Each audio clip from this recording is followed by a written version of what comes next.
Hey, ladies and gentlemen, welcome back to the channel. As always, it is Nick here, back with your daily crypto news and analysis. And today, well, we are going to be talking about, of course, Ripple and XRP. Now, I will say this, I do apologize for the later video. I was traveling all day today for business, so I do apologize for that. Usually the video does go live at midnight every single night, as I have been scheduling it for that.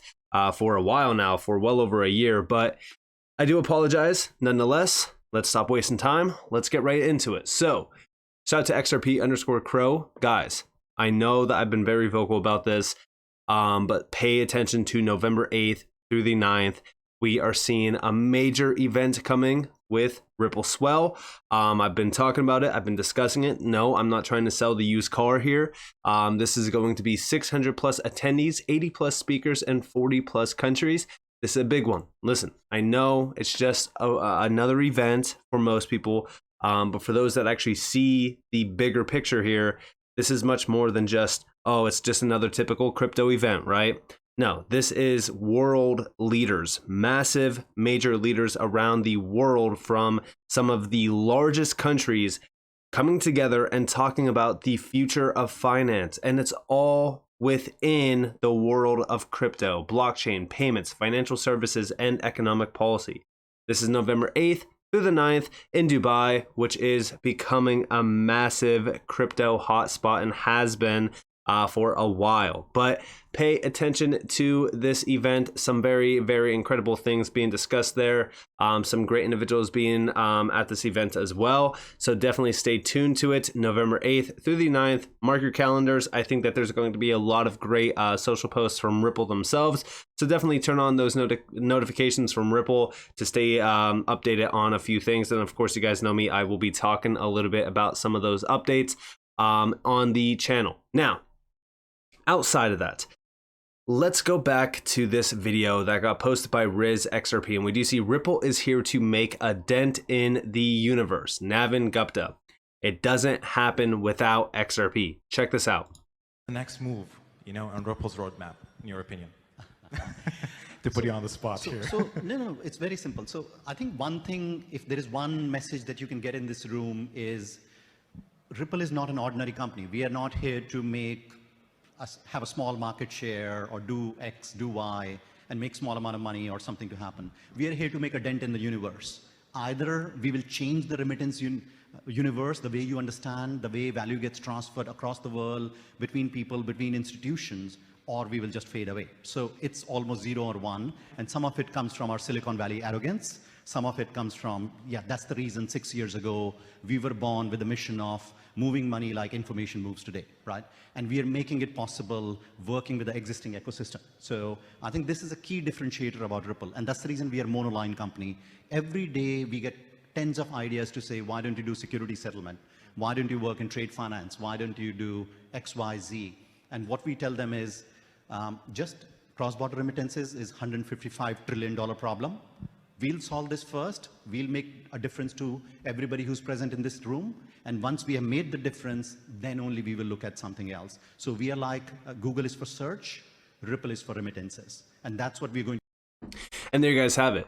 And, this is their major focus point. Like, cross-border payments has always been their major focus point. And I think that they've already solved it because they have been opening up some other great avenues of focus regarding, crypto liquidity services and things like that, which are kind of playing into the same exact use case. But, it really just all helps benefit their overall full focus here, which is, of course, cross-border payments. Now, with that in mind, I want to talk to you guys about some things, right?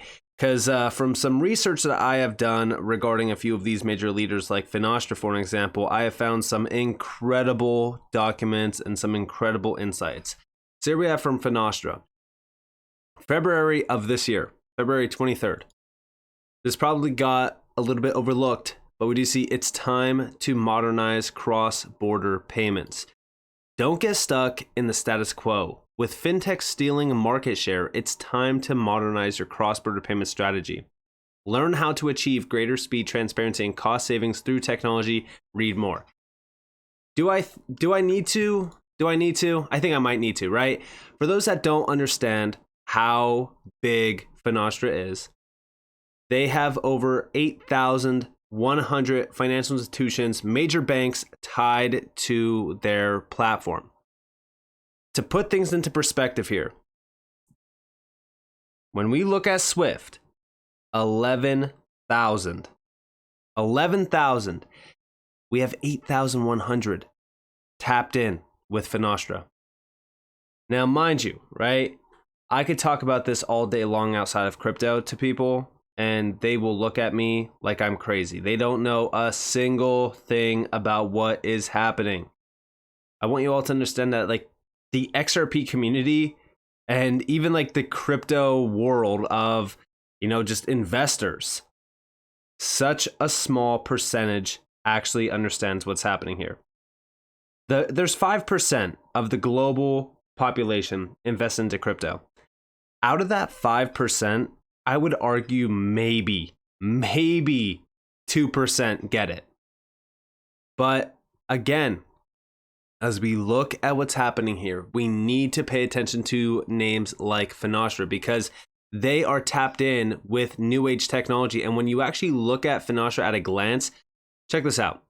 45 of the world's top 50 banks. We know that Ripple was at one point in time tapped in with 38 out of the top 100 global banks. They were using Ripple technology, 38 out of the top 100. 200 plus fintech apps connected, RippleNet being one of them, 8.1 thousand customers from global banks to credit unions, and 45% employees in R&D. Now, as I said, like, this is a company that's perfectly aligned with Ripple. They want to close and bridge that SME funding gap, which we know Ripple was actually providing line of credit to SMEs to really kind of, close that gap as well. When we really kind of look at some of these companies like Finastra or even Volante, for an example, they all align perfectly with Ripple. But the reason why I bring this up is because of this infographic. For you guys that don't know, here's the infographic. It's time to modernize cross-border payments. It's now. Like, now is the time. The value of cross-border payments continues to rise, but new market entrants are stealing a market share from banks and other institutions. Fintechs have embraced new technology to transform the industry, while banks and others are largely entrenched in the status quo. Without modernization, market share and revenue will continue to decline. The answer: bring greater speed, transparency, and cost savings through technology. The state of cross-border payments right now, $250 trillion by 2027, growth of 5% per year. Where the market growth is occurring. Check this out. B2B transactions, which Ripple is predominantly focused on, makes up $150 trillion of this market right now. Fintechs are stealing market share. Traditional banks stand to lose 25 to 30% of growing market to fintechs. That is absolutely massive. And we actually see here 71% use fintechs to send payments. Consumers do. Down here, case in point, this is interesting. This is very interesting. Thunes. Thunes modernizes cross-border payments. 130 plus payment countries, 79 currencies, 4 billion bank accounts, 210,000 cash pickup locations, 300 plus payment methods, and 10 times more cost-effective transactions. I'm coming back to this because of what is significant about Thunes. Why banks are losing ground on cross-border payments. Increased transparency in cross-border payments is a top priority for many banks and other institutions. One of the main reasons is the need to reduce the extensive costs associated with sending and receiving funds across borders. Fintech products dramatically reduce the time it takes to receive cross-border payments, with some providers offering instant payment capabilities. Cost of an international payment, 6.51% fee. Average cost to banks, $27 per transaction minus FX cost. Total bank transaction cost, $120 billion per year minus FX cost. 90% of banks' cost from managing counterparty bank relationships. Fintech technology reduces up to 95% of payment cost. Time it takes to receive cross-border payments. You guys have businesses up to 30 damn days. That's insane. Consumers up to 10 days. Use of correspondent bank networks increases day sales outstanding by 7 days. Fintechs, instant to 2 days. 75% of consumers would make international transfers more often if processing more faster. Lack of transparency hinders business customer growth as well. And here you guys have the percentage here. Again, as we really kind of look at what's happening here, you can see the growing problem. Lack of efficiency characterizes correspondent networks. 60% of B2B payments require manual intervention. 15 minutes per transaction. 9 out of 10 say cross-border payment collections hinder growth. 27% rank complexity as top obstacle. And then we have learn how to maintain your competitive advantage in cross-border payments. Again, as we really kind of look at what's happening here, it's clear, right? The time is now to improve cross-border payments. And why is Thunes significant here? Because Thunes is the case in point on how they are modernizing cross-border payments. Well, let's look at this, right? So first and foremost, let's go here to Ripple. We are excited to build on our partnership with Thunes. Now, I'm not even going to try to pronounce this bank because I would obviously butcher the name, but this is one of the largest banks in Morocco. They are extending the RippleNet services into Morocco and Greater MENA region with Thunes. They're one of the largest banks in Morocco and Africa, and this partnership enables seamless bank-to-bank payments to all bank accounts in Morocco, a huge improvement for customers that need to make regular cross-border payments.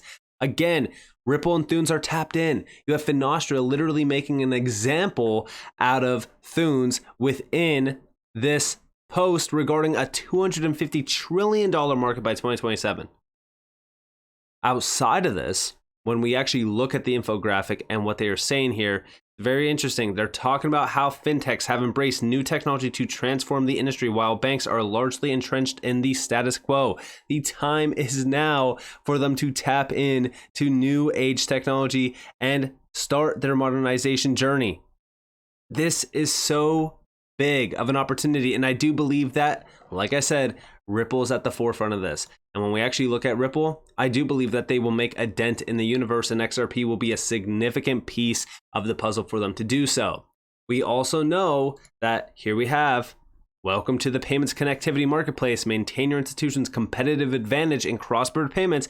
When we look at this, we can see a few other things here. So a massive opportunity, the increase in consumer and business spending abroad coupled with behavioral disruption from COVID-19 present a massive opportunity for financial institutions interested in cross-border payments.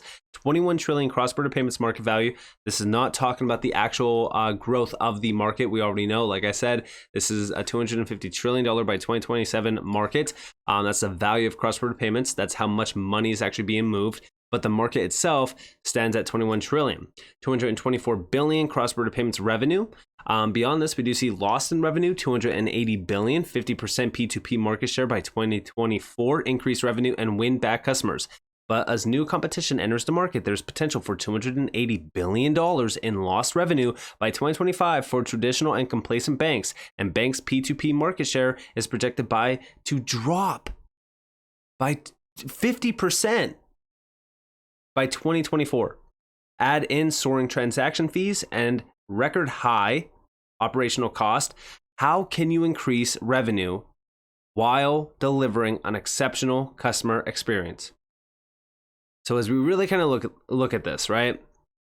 Those that are providing and unlocking a lot of these inefficiencies that are going to also unlock a ton of revenue for these major, clientele. Like when we look at the clientele here, it's banks mainly, right? Like banks are losing money. But beyond banks, we also know that a lot of the companies that are working within cross-border payments and trying to make cross-border payments efficient as well, they're also losing money, like TransferWise, for an example. And if they did tap into DLT, blockchain, or even RippleNet, well, guess what? They could also unlock a ton of revenue.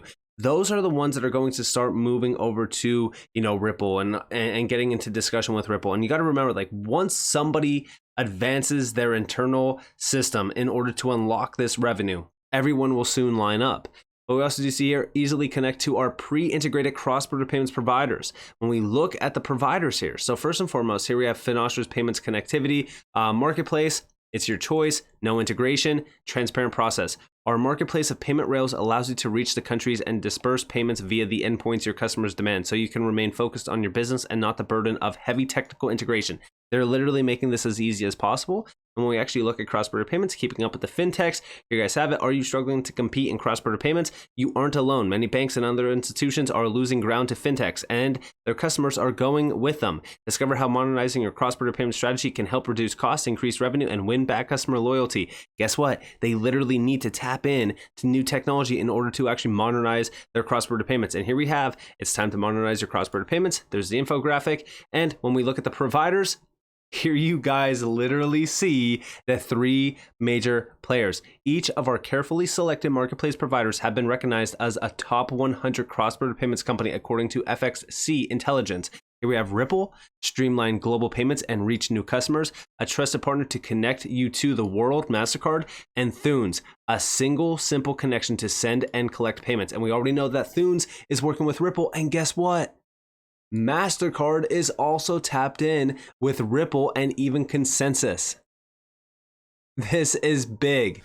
And you could also learn more about Ripple with their integration with the Fusion Total Messaging system. This is all an API plug and play technology.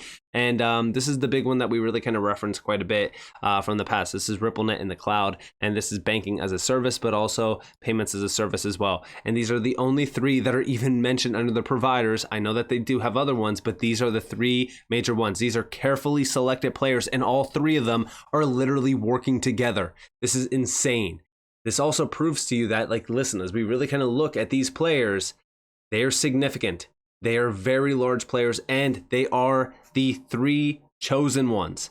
When we look at Ripple, Ripple's tapped in on all fronts. But beyond this, we also see here from June of this year, Finastra advances its instant payment strategy with FedNow service certification. They are ready. They are ready, and Finastra is definitely one that you need to be looking into.